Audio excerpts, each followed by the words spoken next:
வெளிப்படுத்தல் சுவிசேஷம் 2வது அதிகாரம் அதனுடைய 10வது வசனத்தை வாசிங்க.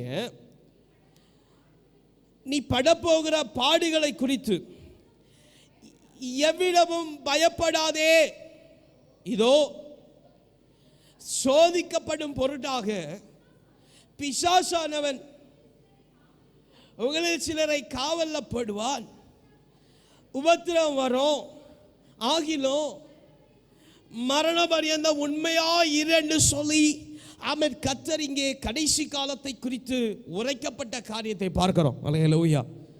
துன்பங்களும் வேதனைகளும் மனசஞ்சலங்களும் பாடு உபத்திரங்களும் இதுவும் தேவனை நம்புகிறேன் என்று சொல்லி அவிசுவாசத்தோடு இருக்கிறவர்களுக்கு மனசஞ்சலமும் அவன் தூக்கம் இல்லாமல் இன்னும் பாடு உபத்திரம் என்ன செய்ய வேண்டும் என்கிற அவன் எண்ணம் இல்லாத சோத்திரம் அவன் பிதற்றிட்டு இருக்கிற அவன் ஜனத்தாரும். அல்லேலூயா அல்லேலூயா.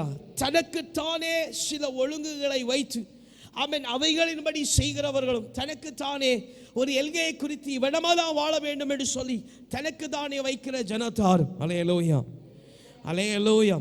வேதவசனம் அதான் சொல்லுது, கடைசி காலத்தில் இப்படிப்பட்ட வேதனைகளும் துன்பமும் பெருகிற காலத்தில் தான் அவர் மேகம் மீதியில் வரப்போகிறார். அல்லேலூயா அல்லேலூயா. பாஸ்டர் மேகம் மேகம்னு சொல்லுங்க, இந்த மேகம்னா என்னது? வேத வசனத்தில் மேகம் குறிப்பிடப்பட கர்த்தருடைய அவன் மகிமையை குறித்து சொல்லப்பட்டிருக்கிறார். அல்லேலூயா. இன்னும் ரொம்ப ஆழமாக சொல்ல போனால் கர்த்தர் அவன் வாசம் பண்ணுகிறதுக்குரிய அடையாளம் மேகம். அல்லேலூயா அல்லேலூயா அல்லேலூயா.